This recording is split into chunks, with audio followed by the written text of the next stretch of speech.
بسم اللہ الرحمن الرحیم فسبح بحمدک ربک واستغفرہ انہ کان توابا۔ ناظرین کرام السلام علیکم ورحمۃ اللہ وبرکاتہ۔ حدیث میں ہے، حضرت صفوان بن سلیم فرماتے ہیں کہ شیطان جب عبداللہ بن حنظلہ کے سامنے آیا اور کہنے لگا، میں تم کو ایک بات بتاتا ہوں، اسے یاد رکھنا۔ انہوں نے کہا، مجھے تیری کسی نصیحت کی ضرورت نہیں۔ شیطان نے کہا، تم سنو تو صحیح، اگر اچھی بات ہو تو یاد رکھنا ورنہ چھوڑ دینا۔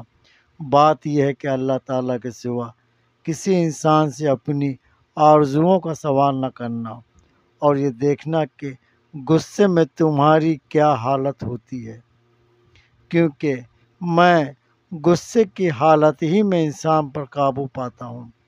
اللہم صلی علی سیدنا مولانا محمد وعلی آل سیدنا مولانا محمد بارک وسلم۔ صلاۃ و سلام علیک یا رسول اللہ۔